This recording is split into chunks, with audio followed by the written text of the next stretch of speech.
कृष्णाय वासुदेवाय हरये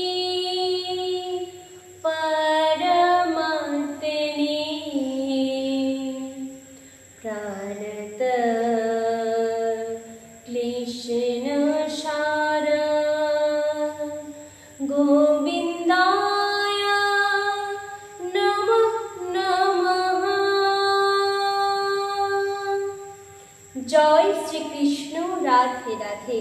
प्रिय भक्तगण, आज आपनादेर जानाते चलेछि महाभारतेर आदि पर्वेर 23तम गल्पटी।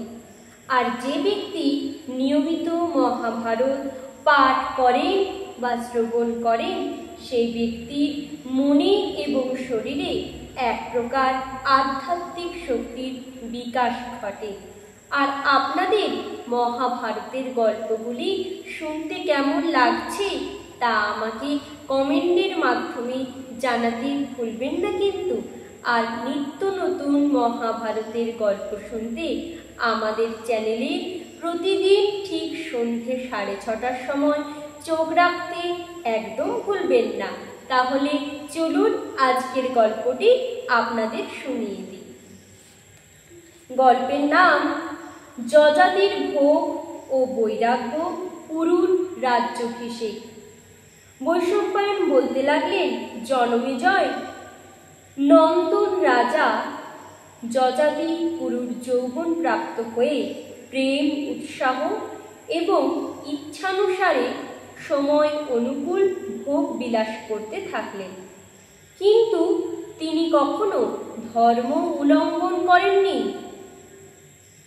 তিনি যজ্ঞের দ্বারা দেবতাদের শ্রদ্ধা দ্বারা পিতৃপুরুষকে দান, মান এবং বাৎসল্যের দ্বারা দীন দরিদ্রের ব্রাহ্মণ্যদের তাঁদের ইচ্ছানুসারে বস্তু দ্বারা, অতিথিদের পান ভোজন দ্বারা, বৈশ্যদের সংরক্ষণের দ্বারা এবং শূদ্রদের সুব্যবহারের দ্বারা সন্তুষ্ট করেছিলেন।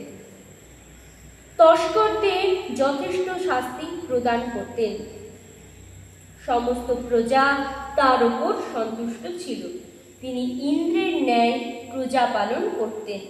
রাজা যযাতি মনুষ্য লোকে যত প্রকার ভোগ ছিল সেগুলি ভোগ করার পর নন্দনবন, অলকাপুরী এবং সুমেরু পর্বতের উত্তর শিখরে বাস করে সেখানকার ভোগ উপভোগ করতেন। ধর্মাত্মা যযাতি দেখলে 1000 বৎসর পূর্ণ হয়ে যাচ্ছে। তখন তিনি পুত্র পুরুকে ডেকে বললেন, পুত্র, আমি তোমার যৌবন লাভ করে ইচ্ছানুযায়ী আমার প্রিয় বিষয়গুলি ভোগ করেছি, কিন্তু আমি এখন নিশ্চিত হয়েছি যে বিষয় ভোগ করার কামনা ভোগ করলেই শান্ত হয় না। আগুনে যত ঘি দাও না কেন, আগুন শুধু বাড়তেই থাকে। পৃথিবীতে যত অন্ন, স্বর্ণ, পশু ও নারী আছে তা একজন কামুকেরও কামনা পূর্ণ করতে অক্ষম। সুখ কামনা প্রাপ্তি করলে হয় না, শুধু সুখ লাভ হয় ত্যাগে। দুর্বুদ্ধিযুক্ত লোকেরা বিষয় তৃষ্ণা ত্যাগ করতে পারে না। বৃদ্ধ হলেও তারা বৃদ্ধ হতে চায় না। এ এক প্রাণান্তকর রোগ। এটি ত্যাগ করলে তবেই সুখ পাওয়া যায়। দেখো, বিষয় ভোগ করতে করতে 1000 বছর পূর্ণ হয়ে গেছে, তবুও আমার তৃষ্ণা না কমে উত্তরোত্তর বেড়েই চলেছে। এখন আমি এই সব ত্যাগ করে নিজের মনকে ব্রহ্মে নিবিষ্ট করব এবং ক্ষুধা তৃষ্ণাদি থেকে মুক্ত হয়ে শরীরাদিতে নির্মোহ হয়ে বনে বনে পশুদের সঙ্গে বিচরণ করব। আমি তোমার উপর প্রসন্ন হয়েছি, তুমি তোমার যৌবন এবং এই রাজ্য গ্রহণ করো। তুমি আমার প্রিয় পুত্র। তারপর যযাতি তার বৃদ্ধত্ব পুরুর কাছ থেকে গ্রহণ করে। পুরুকে তার যৌবন ফিরিয়ে দিলেন। প্রজারা যখন দেখল যে মহারাজ যযাতি তাঁর জ্যেষ্ঠ পুত্রকে রাজ্য থেকে বঞ্চিত করে কনিষ্ঠ পুত্র পুরুকে রাজ্যের অভিষেক করতে যাচ্ছেন, তখন তারা ব্রাহ্মণদের পুরোধা করে রাজা যযাতির কাছে গিয়ে বলল, রাজন, আপনি আপনার জ্যেষ্ঠ পুত্র যদুকে বঞ্চিত করে পুরুকে কেন রাজ্য সমর্পণ করেছেন? আমরা আপনাকে সচেতন করতে এসেছি, আপনি ধর্ম রক্ষা করুন। যযাতি বললেন, আপনারা সকলে মনোযোগ দিয়ে শুনুন। এক বিশেষ কারণে আমি যদুকে রাজা করতে পারছি না। আমার জ্যেষ্ঠ পুত্র যদু আমার নির্দেশ পালন করেনি। যে পুত্র তার পিতার আদেশ অবমাননা করে, সৎ পুরুষের চোখে সে পুত্র হতে পারে না। যে ব্যক্তি পিতামাতার আদেশ মেনে নেয়, তার জন্য হিতকার্য করে, তাদের সুখী করে, সেই প্রকৃত পুত্র। পুরু ছাড়া কোনো পুত্রই আমার আদেশ মেনে নেয়নি। একমাত্র পুরুই আমার আদেশ পালন করে আমাকে সম্মান করেছে, তাই পুরুই আমার উত্তরাধিকারী। যদু ও তর্বসুর মাতামহ শুক্রাচার্য আমাকে এই বর দিয়েছেন যে যে আমার আদেশ পালন করবে সেই রাজ্য সিংহাসনের উত্তরাধিকারী হবে। তাই আমি সকল প্রজার কাছে অনুরোধ করছি, তারা যেন পুরুকেই রাজা বলে মেনে নেন। প্রজারা সন্তুষ্ট হয়ে পুরুর রাজ্যাভিষেক করলেন। রাজা যযাতি তারপর দীক্ষা গ্রহণ করে বানপ্রস্থে গেলেন। তার সঙ্গে অনেক ব্রাহ্মণ ও তপস্বীও গেলেন।